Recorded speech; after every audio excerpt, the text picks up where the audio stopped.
Hi guys, Mark here from SeaWorld Earth, aka Okinawa, and today I've got a video because I've just come back from a photo shoot where I've been photographing a model here in Okinawa, and what I want to do is I want to share with you the editing technique that I use to take an image from RAW when it's dealing with a model's face to the finished item, focusing on the skin softening. Now there are many techniques around that will have you basically turn a gorgeous woman into something that looks more like a plastic doll.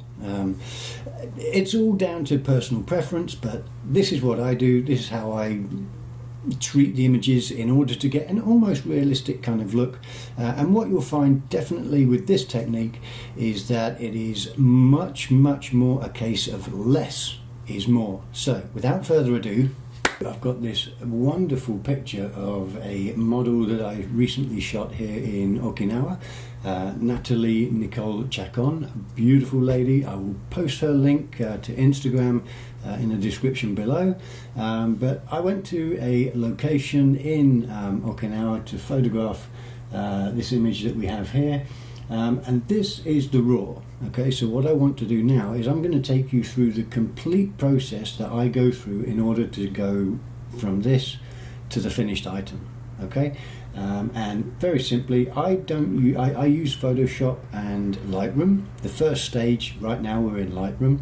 This is the RAW. I haven't done anything to this image as yet. Okay, and I'm just going to take you through a very quick edit to get us from this to an image that I would feel comfortable with sharing this image online.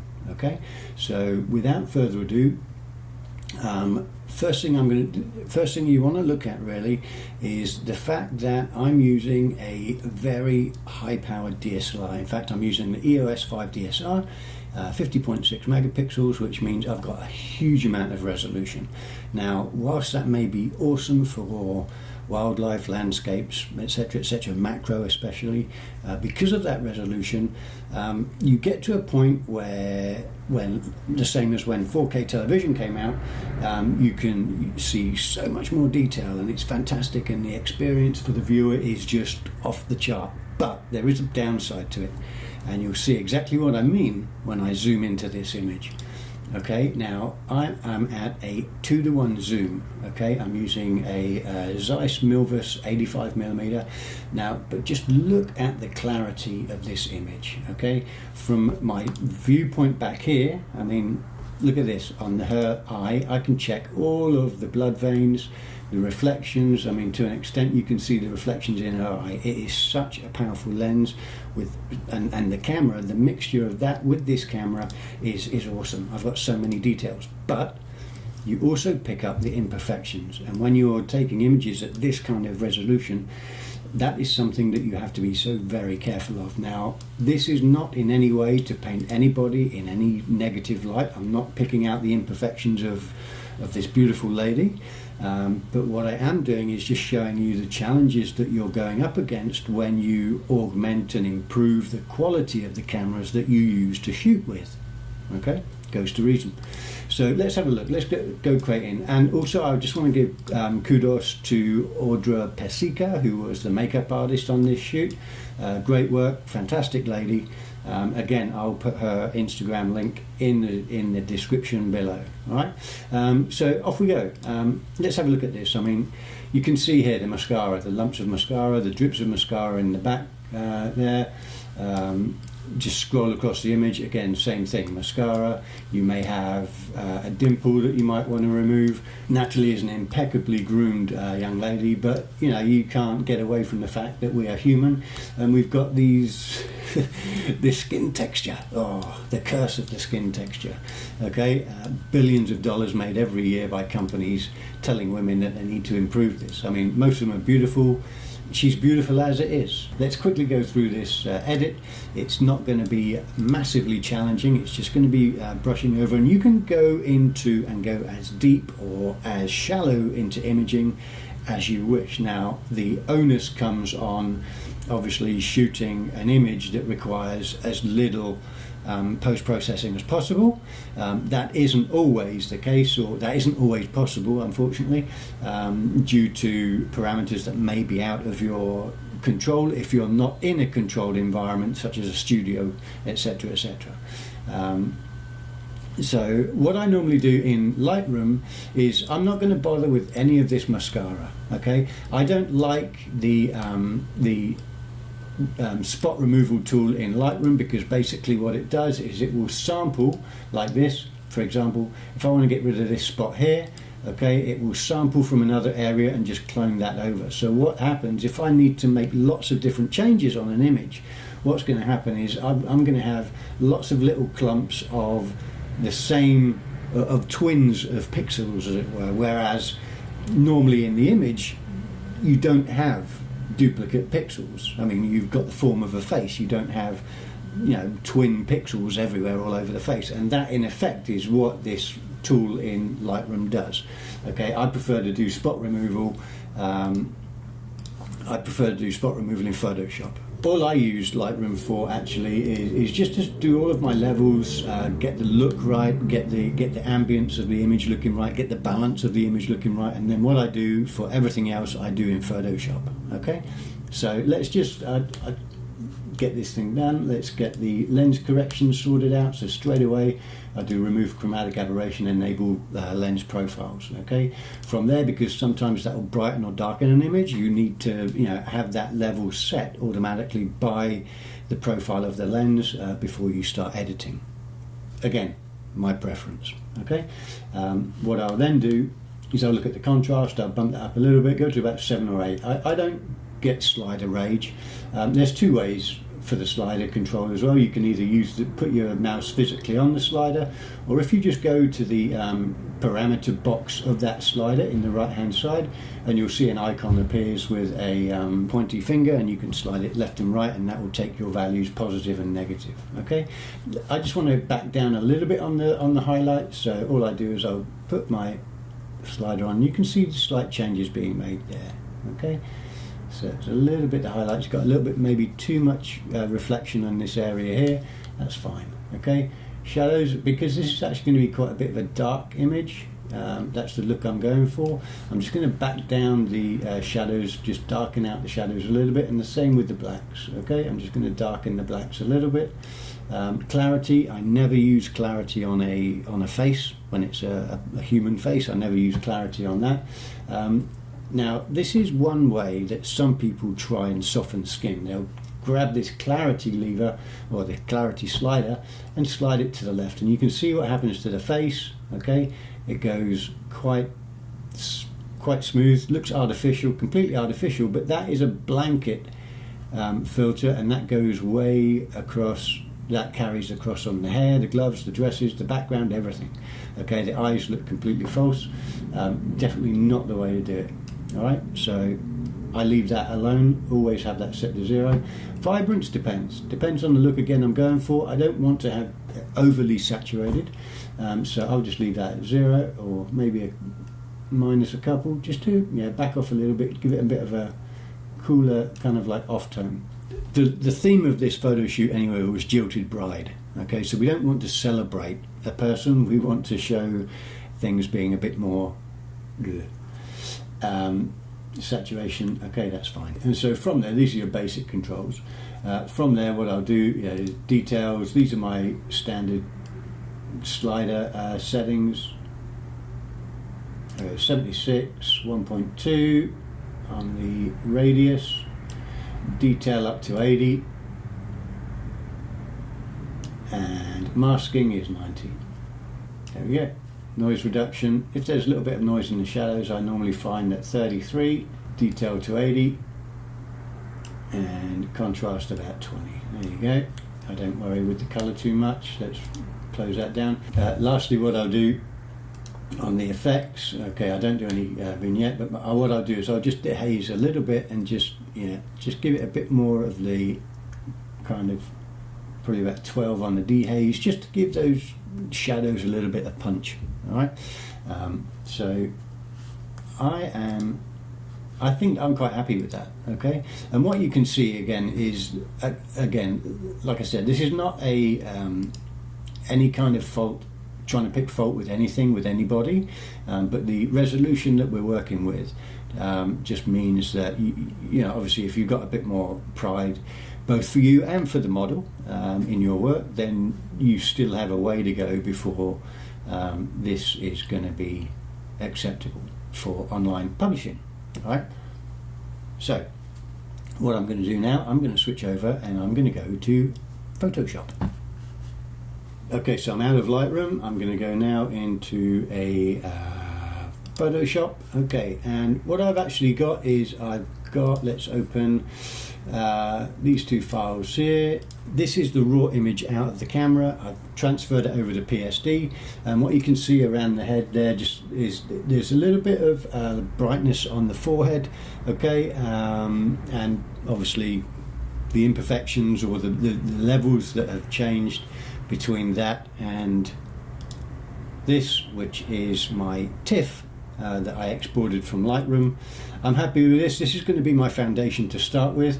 Okay, so first things first, let's blow it up. Okay, I'm going to come to 200%, and then what I'm done, I'm going to select my healing brush. Okay, and all I'm going to do then is just go through the whole image. Okay, picking out all of the points, what I see as the imperfections that I don't want to appear on the final image. Things like this mole on her cheek here. There's another mole, I think, up on the top of the head. Okay, so we're going to get rid of that.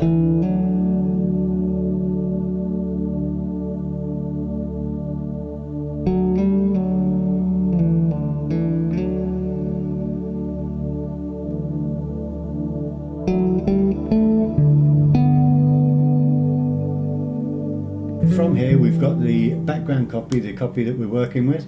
Okay, all I'm going to do here is I am going to duplicate this layer by, on my Mac, going Command J. Okay, what I'm then going to do, believe it or not, now don't worry, it's all going to look a little bit weird, but things get better, believe me. I'm going to invert that. Okay, so let's turn it into a zombie. Yikes. We are going to go up here and change the blend mode of this image to vivid light. Okay, again, woo, almost disappears. All right, from here we're going to go to filter, other, high pass. All right, and we are going to enter a value of 24 pixels in the slider here. Okay, you can see that slider there goes nuts depending on where you place it. We're going to go in and just type 24. Okay, and enter. Okay, all right, now from here, okay, it looks a bit weird, so what we're going to do is we are going to go up to filter, blur, Gaussian blur. Okay, and now you'll see you've got a slider here.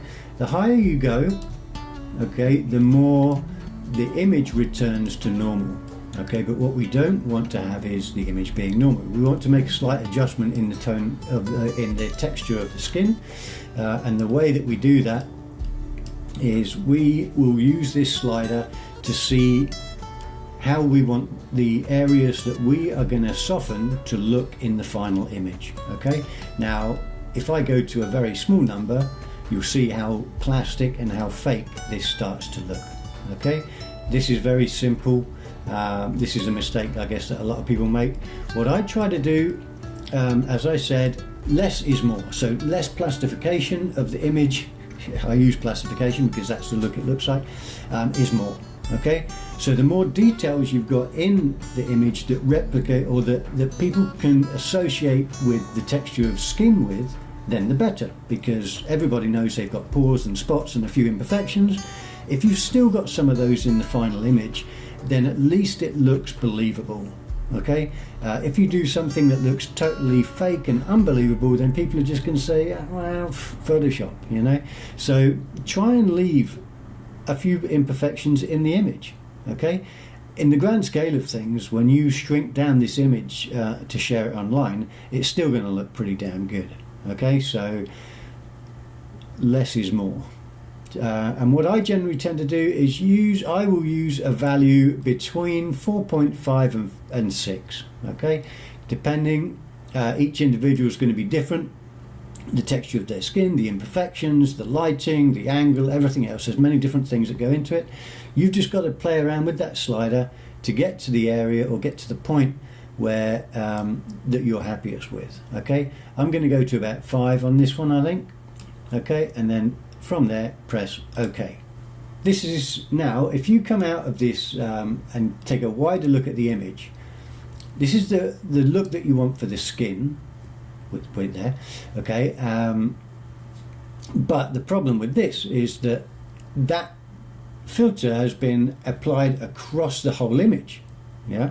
So what you're going to get is an image where the gloves are blurred and soft, where the dress or whatever's in the background is also going to be applied under that filter. You don't want that.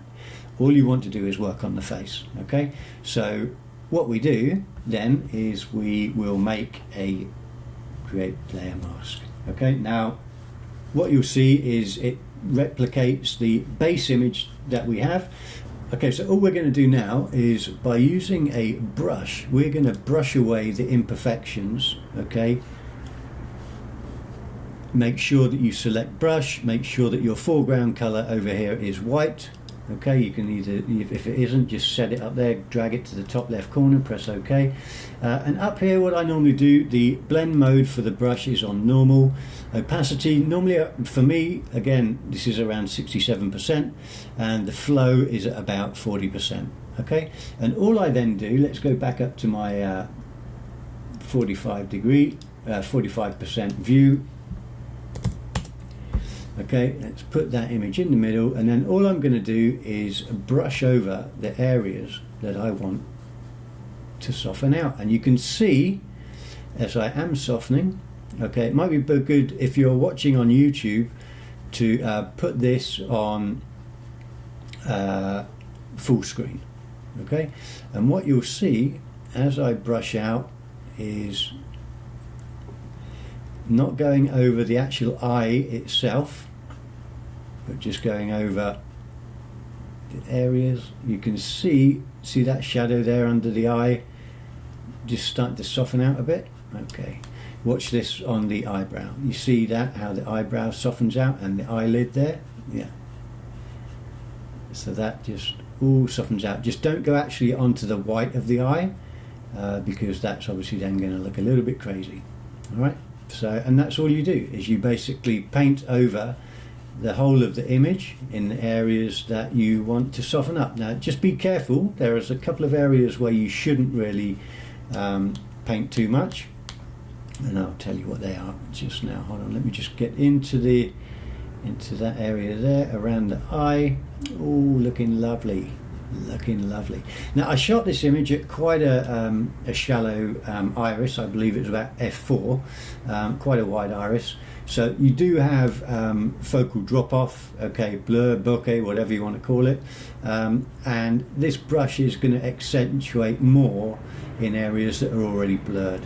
Okay, so you can see how it really irons out that area there. Okay, now with this, there's certain areas that you don't want to affect too much. Okay, you don't really want to affect areas that have got high reflection. Okay, you can reduce your opacity a bit. That's why I normally start out at 67%, because I can still smooth over the details that are on the reflection without changing the reflection too much. Okay.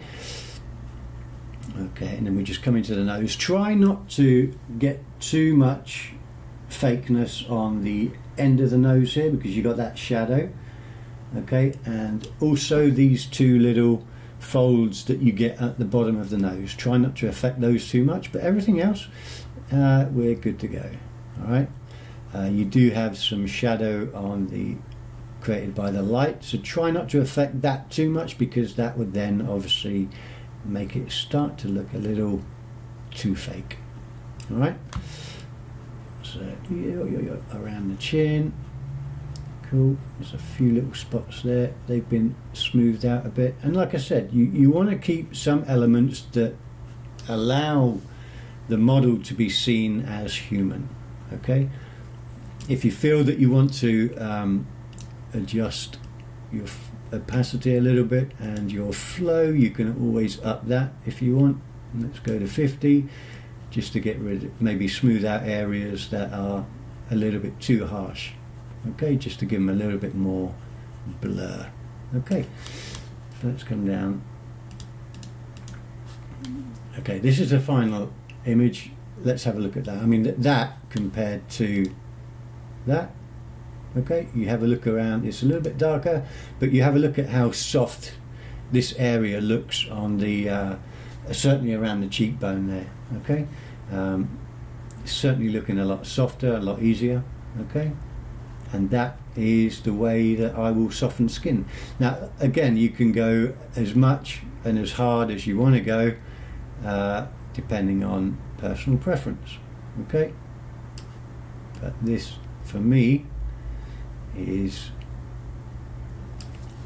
what I think more than acceptable. Okay, in an age where we want to speed everything up, automate the process, make life a lot easier for everybody involved, especially the editors, there is a way in Photoshop for you to automate this whole process. We create an action.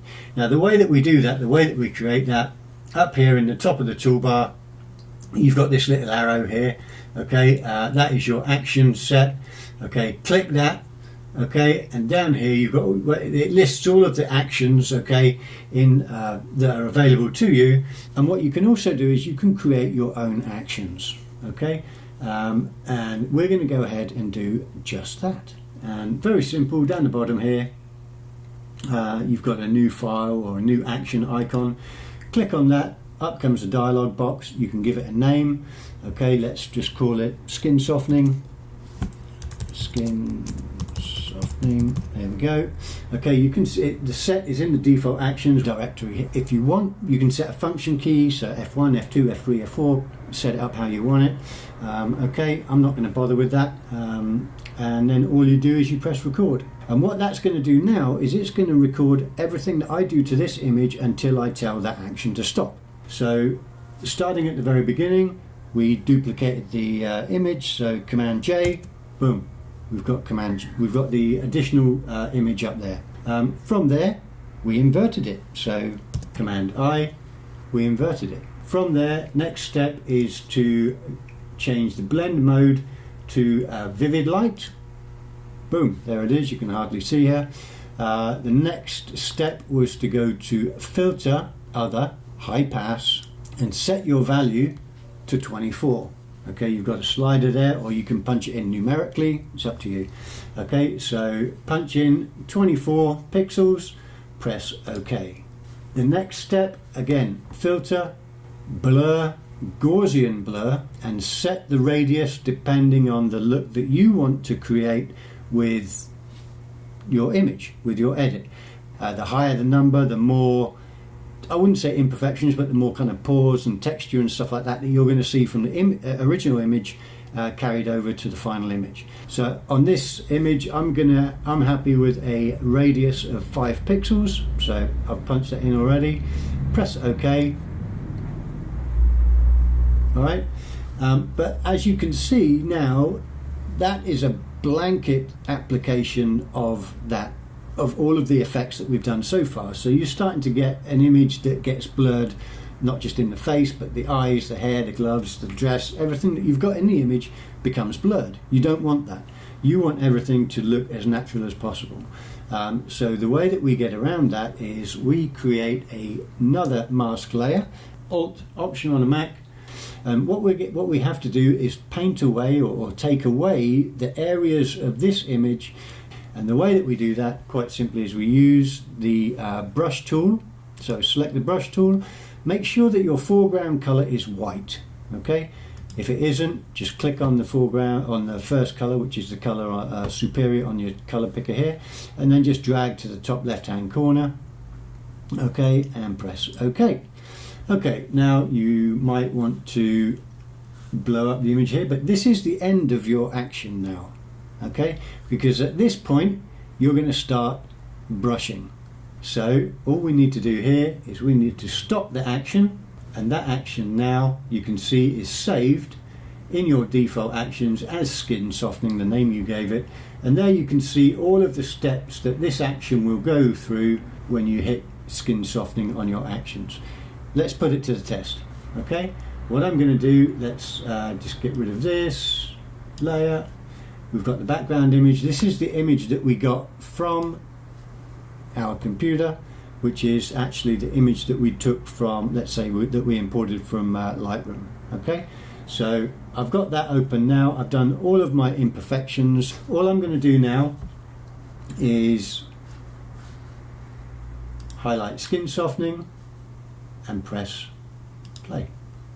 And what you'll see now is that Photoshop will go into an automated process.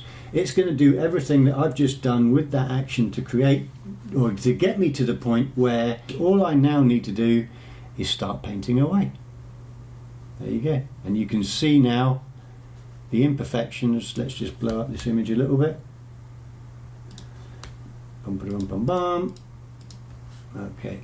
And now you can see if I start brushing at this kind of level, you don't see it. Let's go a little bit smaller. 33. Okay. And if you see that, look at the, especially around the eye, there you go. You can see now that effect starting to take hold. Okay. So that, ladies and gentlemen, boys and girls, editors, and anybody else who might like to know how this process is done, that is pretty much a quick and easy run through as to how some people, including myself, will soften up the image of a face of a model when we're doing our editing. Well folks, there you have it. I hope that this tutorial has helped, or I hope this video has helped you. Just to understand a little bit the steps that I go through in order to bring an image of a model from the camera to the computer, and then to share that obviously with you guys and the world to on social media and through print. Okay, so please feel free to subscribe. Okay, I don't really do that many editing videos, but maybe I'll do a few more in the future. I generally tend to be more out and about, shooting landscape and all forms of media, any kind of creative media, definitely into that. But I will be bringing you some more edit videos as time goes on. So yeah, subscribe, hit the like button, hit the little notification button, and that will update you as and when I upload new material, which I'm hoping is going to be at least once a week from now on in. Okay, so without much more ado, get on it. Cheers guys, catch you soon.